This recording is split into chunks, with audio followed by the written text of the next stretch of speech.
Dating bila drama inawezekana. Yes, I say that. Inawezekana kabisa kudate bila drama.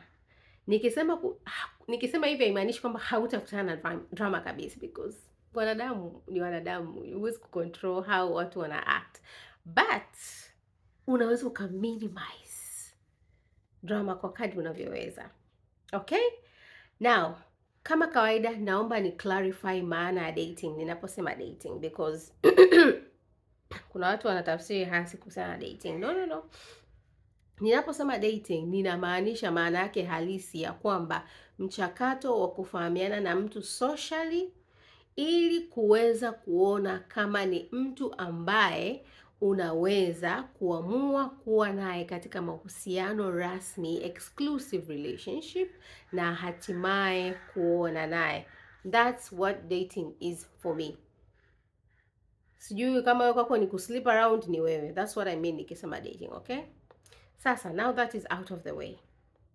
Yaani najua kumekuwa na story, kumekuwa na madrama, people, sijui ni matapeli, sijui nini, tapeli wa mapenzi.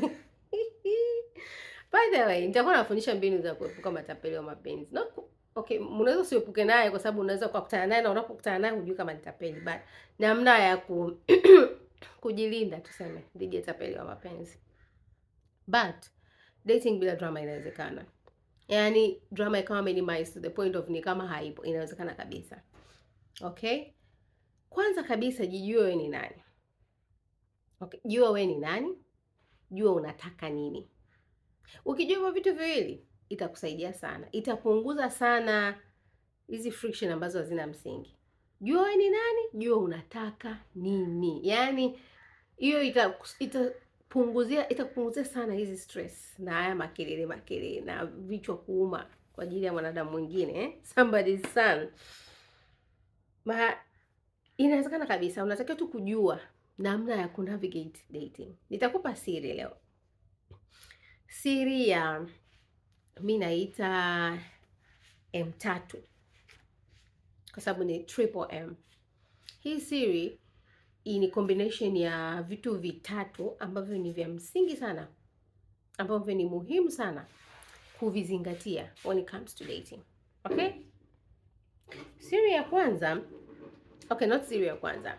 Hii M3 inasimama kwa niaba ya nini? M3 ni maneno, ni combination ya maneno, matendo, muda.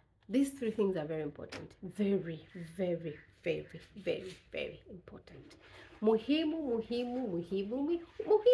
I'm sure by now unaanza kupata idea ya ninachojaribu kukisema.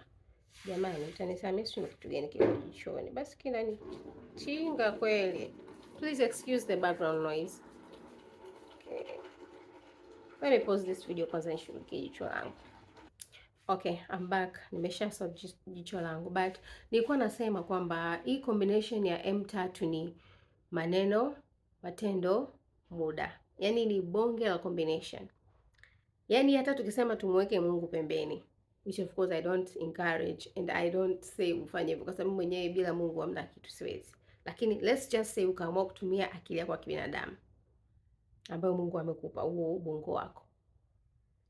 Hii combination inaweza kukusaidia sana. Sikiza nikwambie kitu. Inapokuja swala la dating, jipe nafasi. Okay? Excuse me. Jamani, what is happening? Jipe nafasi ya kumfahamu. Na sio tu kumfahamu, jipe nafasi ya kumfahamu na kumwelewa huyo jamaa. Ambaye amekuja kwenye maisha yako pasipo papara. Usiwe na haraka. Ukiona una haraka, hiyo ni dalili ya kwamba kuna shida mahali na unahitaji kupona. Ukiona una papara, ujue hiyo interaction, huo mchakato wa dating, wewe unautumia kama validation kwako. Kama ni ya kuona kwamba unastahili, kama ni kwamba kuona kwamba unatosheleza, unatosha, kwamba you're enough to feel worthy, to feel loved. Kwamba bila hiyo mchakato, bila hiyo interaction na huyo jamaa, kwamba wewe you're not loved, wewe ukupendwi, sio wa thamani, yani wewe uwepo wa yule ndio unakufanya wewe ujisikie bora, ujisikie vizuri, ujisikie thamani. Something is wrong, na hiyo sio sawa. Ukiwa una papara, you need to understand kwamba kuna shida mahali and you need to work on it. You need to heal, you need to fix it. Kwa sababu usipopona, usipo deal with it right now, itakutesa mbele ya safari. Okay? Especially kama huyu mtu akitambua na atajua tu kwamba wewe you're so desperate for him, ili ujisikie kwamba unatosha, unapendwa, ni wa thamani. You get what I'm saying? Kwa hiyo jipe muda wa kumfahamu huyo jamaa na kumwelewa pasipo kuwa na papara. Take your time. Hakuna mahali tunakimbilia. Hakuna mashindano ya ndoa, na mbinguni hawatauliza uliolewa au hukuolewa au kwa nini hukuolewa. You get what I'm saying? Kwa hiyo take your time. I just wish tungekuwa more attentive, especially as women, kwa sababu ukiwa attentive na ukiwa observant, ukiwa ni mtu ambaye natafuta Kiswahili chake, yaani unazingatia na unatazama mambo kwa umakini, utajifunza vitu vingi sana kuhusiana na huyo mtu, vingi mno. You will observe a lot, utajifunza vingi hata kabla hajaanza kujisemesha na kujitetea na kukuambia hoja gani sio na nini. Maneno yake na matendo yake yanasema, maneno na matendo ya mwanadamu yanasema vikubwa, yanasema mambo makubwa sana kuhusiana na yeye mwenyewe kabla hata hajakuambia sera zake anazokuambia. Listen, neno la Mungu katika Luka 43 mpaka 45 linasema hivi. Kwa maana Luka 6:43 mpaka 45. Kwa maana hakuna mti mzuri uzao matunda mabaya, wala mti mbaya uzao matunda mazuri. Kwa kuwa kila mti hutambulikana kwa matunda yake. Maana katika miba hawachumi tini, wala katika michongoma hawachumi zabibu. Mtu mwema katika hazina njema ya moyo wake hutoa yaliyo mema, na mtu mwovu katika hazina mbovu ya moyo wake hutoa yaliyo maovu. Kwa kuwa mtu kinywa chake hunena yale ujazayo moyo wake. Wazungu wanasema out of the abundance of the heart the mouth speaks. Kilichomjaa mtu moyoni mwake ndicho anachokizungumza.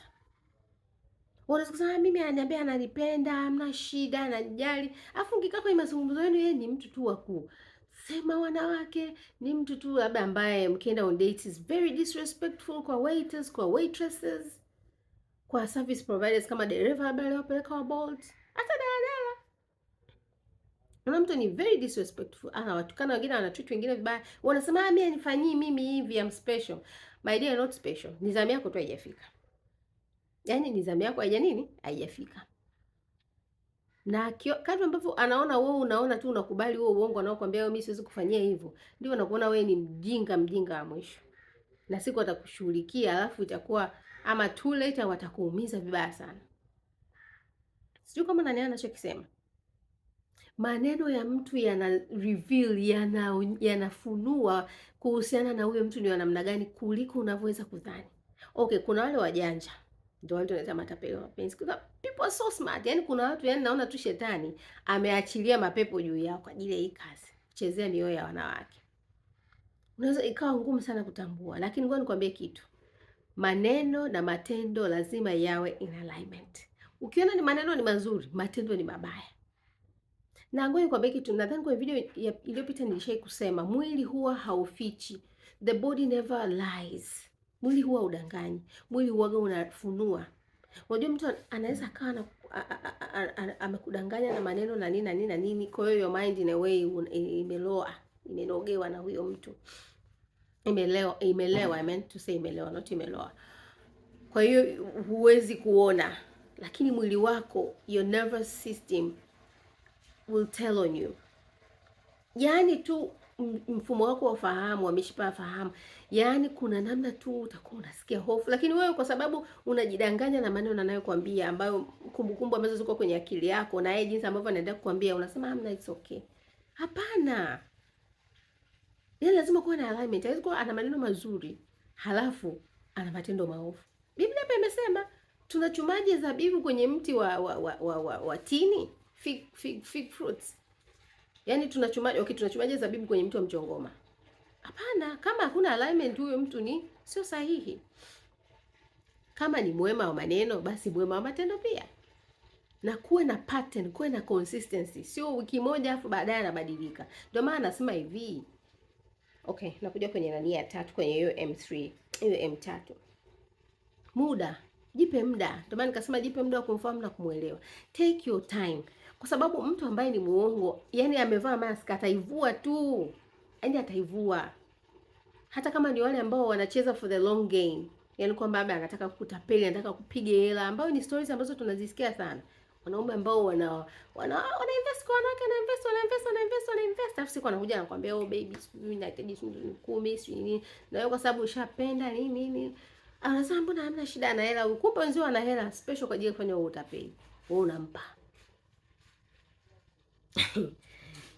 Mungu atusaidie. Naona nitaenda kwingine, but ninachojaribu kusema, muda. Jipe muda na yeye mwenyewe mpe muda.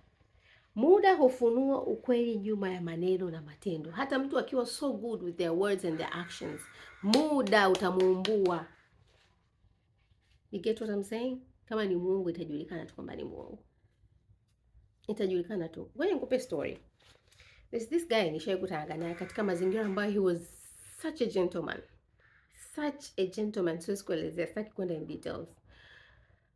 So tukawa in contact, tukawa tunawasiliana from time to time, and then nikaja kugundua kwanza kuna vitu ambavyo mimi nishaviangalia. Of course kuna masuala ya kiimani, lakini pia kuna the fact kwamba tu ni mtu ambaye hakuwa consistent. Kwa hiyo mimi nikawa write off. Lakini akawa ni mtu ambaye anapenda sana unajua kuna katabia. Mtu akwa, "Hey, I miss you." Mimi na wewe hatuna that kind of relationship. Unaniambia I miss you. Sijui mpenzi. Sijui nini. Yaani majina fulani sweet ya watu ambao wako kwenye mahusiano. Na nilikuwa mkali, nikamwambia no, sio unaniita majina. Mimi hapana, sitaki. And then baadaye nikaja akawa interested na kupata huduma yangu fulani nilikuwa naitoa. Kuna biashara fulani. Okay, just say it. Waga nawasaidia watu kuongea English with confidence kupitia mazoezi ya kuzungumza, English conversations. If you need that, tafute. Okay? Anyway, kwa hiyo akawa ametaka hiyo service kutoka kwangu. Kwa hiyo nikawa nimemwambia sasa basi na darasa linakuja, kwa hiyo nikamtumia payment details, kama unaweza kufanya payment details ili nikuinclude kwenye hilo darasa. Akaambia niko nje ya nchi fulani, nikirudi maybe ndio nitafanya hiyo utaratibu. Akaambia okay, sawa. Nikamtania tu basi unikumbuke na zawadi za hiyo nchi usiku. Akaniambia usijali. Tangu tulipokutana na hii conversation ambayo nakuzungumzia na kuelezea sasa hivi, maybe months, maybe hata 9 months. Basi fast forward siku ya siku sio hata nilikuwa nafanya nini. Nikasema tu niangalie status yake. Nikakuta ameoa. Actually si picha za send off zile. Mie nikacheka. Unajua nilicheka because I was like, isn't this guy ambaye juzi alikuwa ananiita maneno fulani ambayo sio respectful. I laughed. Unajua nilicheka. Na mimi bila yana, kwa sababu after all hakuna chochote nilichokuwa nakitaka kwake kwenye mahusiano or anything. Nikamtext kupitia ile status. Ngambia hongera sana. Mungu atangulie kwenye safari yenu. And I was nilikuwa na moyo mweupe kabisa because I was not envious. So sikuwa na wivu wala nini, kwa sababu I had nothing I wanted from him. Okay? Basi naye mkavu kabisa akanitikia nashukuru. Basi na yale mambo ya ile huduma ikaishia hapo, hakunitafuta tena. Sasa siku tena, unajua mimi naomba akaniambia sasa sikumbuki ni nini. Ndio unajua kwamba yani nishamtoa out of my mind. Akaanza kutumia yale maneno yake, nikamwambia naomba ujiheshimu. Wewe ni mume wa mtu. Ukiendelea nitakublock. Usinifanyie hivyo, si nini? Sio unamaanisha nini? Nikamwambia wewe si mume wa mtu. I don't remember exactly how hiyo chat zilivyoenda, lakini mwisho siku nikamwambia ukiendelea na upuuzi wako nitakublock. But that is what I'm trying to tell you. Huyu mtu amekuja, alianza namna fulani, alafu akawa inconsistent. Mimi nikawa nishapata jibu langu, lakini nikaja kupata jibu zaidi kwamba huyu mtu anataka kuwa serious from the very beginning. Huyu mtu alikuwa na mahusiano yake huko na alikuwa anatafuta tu mahali pa kupumzikia. So please, jipe muda wa kumfahamu huyo mtu. Sawa mrembo? Sio na haraka. usiwe na haraka. Okay? Mtu anayesema anakupenda kweli, matendo yake yatamachi huo upendo. Hawezi kusema anakupenda afu hana time na wewe. Kuna this lady in shape zungumza naye akaniambia ni na upendo, yani huyu mtu tena huyu ni Mkristo mwenzake, mpendwa mwenzake. Anasema anampenda. Anataka aende kwa huyu binti nyumbani kwao wafanye vitu official, lakini anaweza kumtafuta mara moja kwa mwezi. Sasa upendo na vitendo hapo mnaviendani. Kuna bonge la disconnection. Ukimpenda mtu, you want to spend time with them. Utataka kujua wana hali gani, wanaendeleaje. Sasa mbona hii iko tofauti? So M3 itakusaidia sana. Alafu siri nyingine nitakupa kwenye video nyingine the other week I think, ambayo nitakupata personal experience ambayo imeniokoa mimi. Kwa wale ambao ni wataalamu wa mapenzi not wataalamu wa mapenzi, sorry, wataalamu wa utapeli wa mapenzi. Kwa sababu kibinadamu mtu anataka kuigizia na kukubalia kabisa. Yaani kuna stories ukizisikia unasema Mungu wangu, mimi nijua mtu yuko real, kumbe ni tapeli, bonge la tapeli. Nitakupa siri ya namna ya kuchuja au tapeli wa mapenzi. Sawa? Thank you so much for watching. Tafadhali share na mrembo mwingine na please subscribe kama umerelate na chochote. Tafadhali share your comment. Ningefurahi sana kusikia kutoka kwako. Okay? Haya, basi wewe na wakati mwema. Take care. Bye.